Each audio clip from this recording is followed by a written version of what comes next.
He represents some of the greatest classical artists in the world. His name, Lawrence Perelman, a concert pianist as a young man in his own right, whose memoir, American Impresario, offers a very personal and poignant tale of not only his love for music, but the most extraordinary bond with conservative mentor and icon, William F. Buckley Jr., founder of the National Review, host of Firing Line, advisor to Reagan, often described as the intellectual architect of American conservatism. There are conservatives everywhere I've been in America. At 18, he read an essay Buckley wrote on learning a Bach concerto, and he decided to write him a letter, offering a private recital, a simple letter that would lead to the most inspiring friendship Perelman ever imagined, one that taught him how ideas and art can keep the beauty of both conservatism and classical music alive for a new generation. Lawrence Perelman, founder and CEO of Semantics Creative Group and a co-founder of Carnegie Hall Plus. He is today's LA Story. Hello, everyone, and welcome to a really inspiring edition of LA Stories. I'm here with the author of American Impresario, his unique bond with William F. Buckley, all about music mentorship and the power of a simple letter to change a young man's life. Larry Perelman, congratulations. Thank you so much, Giselle. Thank you for having me. I've known you for a long time, and I remember meeting you and you said, I'm one day gonna write about this really incredible, unique relationship I had. Yeah. And you did. Yeah. Talk to me about the timing, what this means for you. This year is the 100th anniversary of William F. Buckley's birth. So I thought it's time that I put this to paper. And the story is the simplicity of what can change one's life. Yeah, let's go back a bit because your childhood certainly informed your reverence for Buckley. Your family, anti-communist views obviously impacted you. My parents came to America 50 years ago this year, and they came from the Soviet Union. Soviet Jews, they came with basically nothing, with several $100s. I was born 6 months after they came to this country. Their work ethic, everything that we think about the American way, the American dream, I've lived that, my parents lived that. Growing up in Minnesota in the 1980s, I got to know Buckley through his television shows, through Firing Line. My father would watch this program. See, the trouble with you is that you get very resentful whenever anybody reminds you of what you say. If I said what you said, I'd feel the same way. He had such an incredible wit and intellect and language, and I was studying to be a concert pianist. And I had been reading one of Buckley's books, Happy Days We're Here Again. And in that book, he had columns about Bach, about classical music. And I thought, it's extraordinary that here, William F. Buckley Jr. actually wanted to be a pianist, wanted to be an artist. And we think of him as Mr. Conservative. And he changed my life, the course of my life and my parents' life, by emboldening Soviet Jews to come to America, to make it here. In 1992, 93, I'll never forget this, in big letters, the entire issue of National Review was dedicated to the topic of anti-Semitism and Buckley really pushing out certain members in the conservative movement. He said, you know what, there's no place for this. Prosecute is different, persecute. I don't believe in persecution. I don't believe that because somebody decides that he dislikes you, he should devote the rest of his time to try to put you in jail and to indulge people who are willing to testify against you. He actually said no to conspiracy theorists like the John Birch Society, no to anti-Semites. There is no place for you in this coalition of what became the conservative movement, what led to Barry Goldwater, and eventually led to Ronald Reagan. So you understood the power of him. I saw him as an intellect sitting on television on PBS. He had a program, Firing Line. It was the longest running public affairs program in the history of the United States.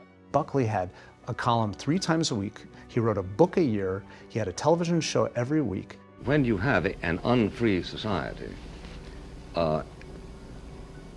and there is no room for dissent, there is no opportunity to vote out the tyrant, then classically and defensively, you get a situation in which regicide is not only permitted, but in some cases enjoined. He published a magazine, National Review, 1950s, 1960s, when America was ideologically a very different place. We were dealing with the anti-communist movement and McCarthyism, and Bill was not, let's say, uncontroversial because he was willing to take a stand against things that he was very passionate about and to actually promote things that he really believed in, and that was very American. I think that you use the word violence with such slovenliness as to render yourself unintelligible. So not only were you inspired then by his bold stances against things you clearly cared about, but then you read this essay he wrote where he is trying to learn a Bach concerto for the symphony in Arizona, I guess, right? Absolutely. And what did that do to you? I was studying to be a concert pianist, and that is what motivated me when I moved to New York to write him a thank you letter for everything that he had done for Soviet Jews coming to America and making it here. Bill was a big proponent of that, and he was just a proponent of freedom. And you offered to perform a recital for him of Bach. Exactly. So I sent off the letter. A week later, I got this letter, this envelope, this gleaming white envelope was sitting there by my door. And it said William F. Buckley Jr. emblazoned with light blue on the upper left-hand corner. I'll never forget.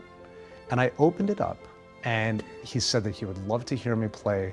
He would invite me over, and even apologized for taking so long to write. Had been 10 days. And this is at the height of his fame on Firing Line. Exactly. This was 1994. And what did that mean to you? Meant the world to me. I couldn't think of anything else. I'm going to have a chance to play for Buckley, meet Buckley. So you go to his apartment. I go to his apartment, April of 1995. I wasn't sure what to bring him. What do you bring for the person who has everything? And I couldn't bring him wine because I wasn't 21. And a friend of mine said, fresh squeezed orange juice. I rang the doorbell, and he opened the door. And I said, Mr. Buckley, it's an honor to meet you. And he said, nice to meet you. And I said, I brought you something. And he said, what? And I said, fresh squeezed orange juice. And he looked at me and he said, from Israel? And I said, no, from Zabar's. And I just said it with a straight face.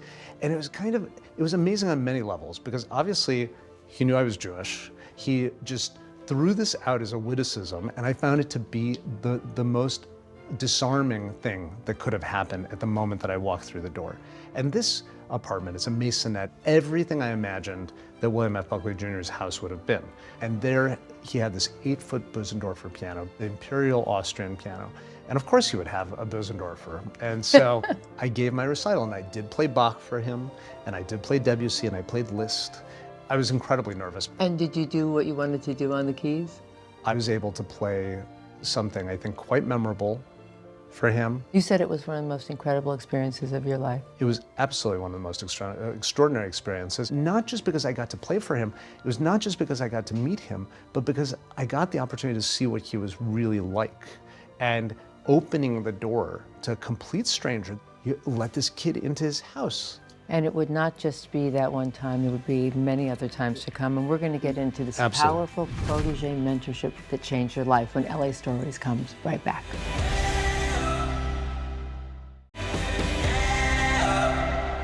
Welcome back to LA Stories, everyone. We're here with the author of American Impresario and concert pianist in his own right, Lawrence Perelman. That day, you played for basically your idol. Yes. It would be 3.5 years, and you wrote him another letter. And this one was very different. Talk to me about that letter. My letter, again, was about culture, it was about music, it was about the role of classical music in our society. Why did you write that to him at the time? I was graduating from McAllister College. I realized the world did not need another concert pianist. I realized that I was an entrepreneur, more worried about the role of classical music, or lack thereof, in media, and media defining culture for America and around the world. That concerned me more ultimately than performing myself. I wrote to Bill, and I'll never forget it, where I said, in essence, I want to do for classical music that which you've done for conservatism in America. And what did you mean by that? To make a difference, to put classical music front and center for our society, because we're in a cultural battle all the time. And I don't mean it in you have to only listen to Mozart and Beethoven and not listen to Taylor Swift or Tony Bennett. I just want classical music to be part of the portfolio of what Americans and what people are consuming, and not to forget that this is one of the great achievements of Western civilization. I was definitely saying, I want to do for classical music that which you've done for conservatism. So he made conservatism cool. He put conservatism really on the map. National Review was the first magazine that ended up having a broader public. It really led to Barry Goldwater. George Will, who I recently met at the unveiling of a Buckley stamp, he famously said, if not for National Review, there would be no Barry Goldwater. If not for Barry Goldwater, there would be no Ronald Reagan. And without Ronald Reagan, there would be no end of the Cold War. So therefore, everything comes back to William F. Buckley Jr.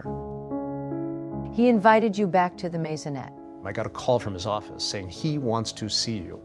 I went back to the same doors and he said, what are you working on? I said, Beethoven Sonata, second to the last, Opus 110. He said, I love that piece. When can you have it ready? I said, you give me the date, it's ready. I got an email from him saying, can you play Monday for the editors of National Review and some of our friends? He loved it. And without missing a beat, I said, pick any piece you want me to learn and I'll learn it. 6 months later, I played the Tempest Sonata. Then he picked another Beethoven sonata, I played that. Then he started to pick Bach. This continued from 2000 through when he passed away in 2008. Talk to me about the last time you played for Bill and how his death impacted you. Bill wanted me to learn a piece called the Diabelli Variations by Beethoven. For years, he had asked me to learn it. And I said, I hate the Diabelli Variations. That summer, he fell ill. So I picked up the Diabelli Variations and I started to work on it, little by little, thinking, I really hope he survives. So I worked on it, and then in the fall, when he got better, thankfully, he basically said, I'm ready. I would love to hear the Diabelli. And I said, I'm ready to play them. First thing we did was we all went to the piano room and I played the Diabelli. And Bill was such an involved audience member. He would always ooh and ah and things like that. And it was just so extraordinary to have that opportunity to play that piece. He said, I'm going to hear it again. We had February 27th booked for me to come back. So I made that trip out, and I remember getting to his house. He wasn't feeling so well, but I walked into his music room and I just tapped him on the shoulder and he looked up and he said, hey buddy. He always said, hey buddy. And we had this dinner which started incredibly with vodka. We're watching the news and there's the New York Philharmonic in North Korea, and sitting there with this iconic Cold Warrior watching the New York Philharmonic in North Korea was quite something as well. I helped him get upstairs. It was difficult for him to walk. He had emphysema, he had an oxygen tank. And the next morning I was practicing and I hear just this shrieking, this cry for help. And I ran downstairs and it was one of his maids looking me right in the eyes saying, Padre no more, Padre no more. And this is what they called him Padre. And I said, what do you mean Padre no more? You were there when he died. I was there when he died. Bill was in his study writing his last book, which was about Ronald Reagan. And I'm in another room in the house playing Beethoven, the piece that he always wanted me to learn. I mean, it was very difficult, but I was thankful that of all the things that could have happened, this was the way. And I honored his memory that day by playing for a couple family friends and the staff that were there before going back to the train station, just playing one Bach prelude from Book 2, the first one in C major. And look, Bill Buckley resonates for me today because he was my friend, because he was this iconic figure. But why he should resonate for Americans today and for many people is because if you can answer a letter and change someone's life, this is the greatest quality. This is the greatest largesse. I wasn't walking around with my hat out asking for something. I wanted to give something to him, and music was what I gave him as a friend. And he gave me so much confidence, which has played a role in developing the entire course of my life. Yes, and we're going to get more into the message of the book and how we can learn today from William F. Buckley Jr. and apply that to the politics and arts in this current climate when LA Stories comes right back.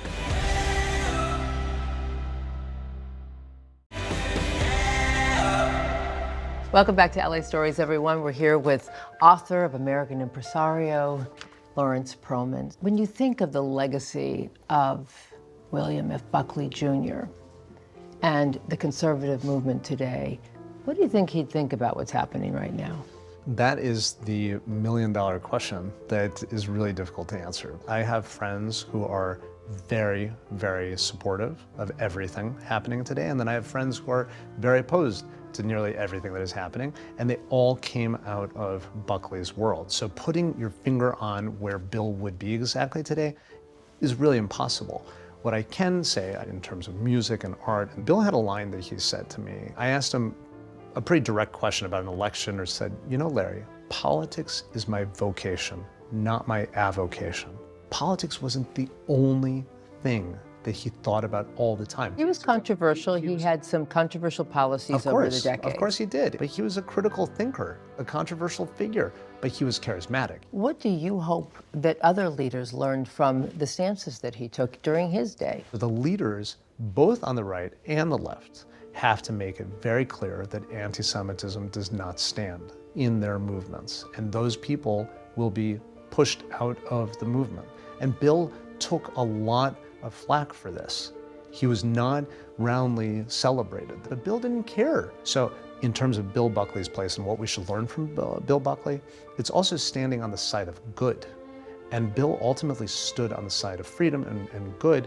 I recently visited the Reagan Library for the first time in my life. The whole place is all about optimism.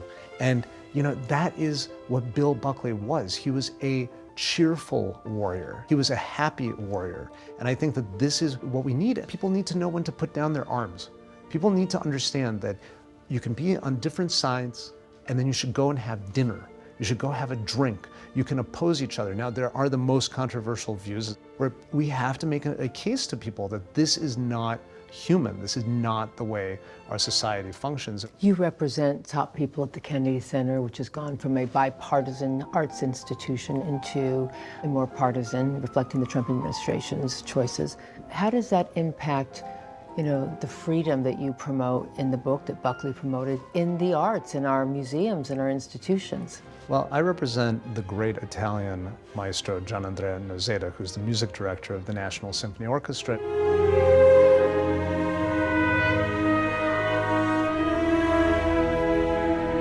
And the most important thing is to go back to what I said Bill said to me. In terms of politics is my vocation, not my avocation. People should go to a concert to get away from politics. They should go hear a symphony orchestra, they should go hear an opera. At the end of the day, if it's great music, if it's great art, no matter what your feelings politically or anything else, why are you depriving yourself of Beethoven? Why are you depriving yourself of the greatness of humanity, the great achievements of humanity? This is a period in history. Things will change, things move on. Challenging times for sure, but music and the arts always seems to be the great unifier, and you and your company represent some of the greatest artists in the classical sphere of our time. Very fortunate, very fortunate. This all comes back to the confidence that Bill gave me. And the thing that I'm probably most proud of in some ways over the last years is Carnegie Hall Plus. That is a streaming service. It's probably the leading performing arts, especially classical music, streaming platform in the US. But it was Bill Buckley who gave me the confidence with that. This goes back 25 years.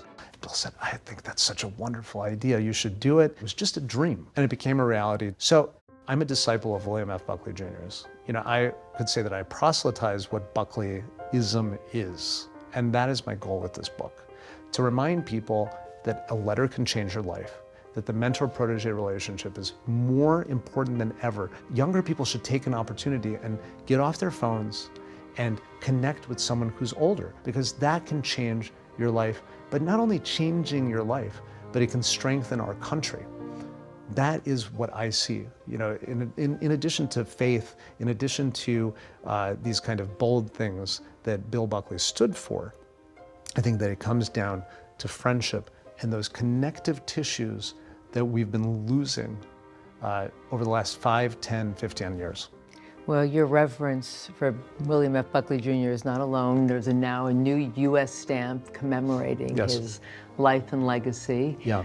What do you think that would mean to him? I think it's kind of funny because people have been saying Bill was not a big fan of the U.S. Postal Service, so it was kind of funny that they would do this. And it has a perfect bookend and logic to it, that Bill Buckley was one of the great letter writers of the last century, I would say. When he passed away, he left 1,100 shoeboxes of correspondence to the Yale Library as part of his archive. So it's very fitting that William F. Buckley Jr. should have a stamp dedicated to him. And now there are 18 million stamps in circulation.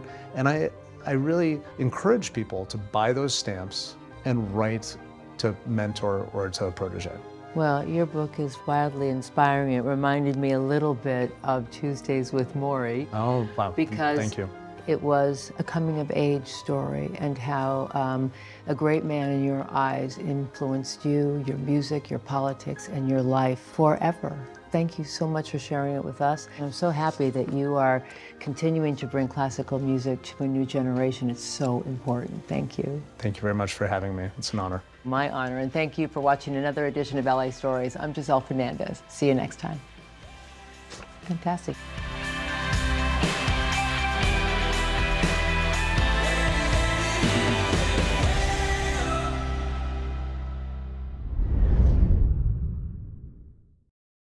Thank you for watching our YouTube channel. For more stories in your communities, click the subscribe button right here. You can also download our app or watch us on TV for the latest information, balanced coverage, weather updates every 10 minutes, and more. We'll see you then.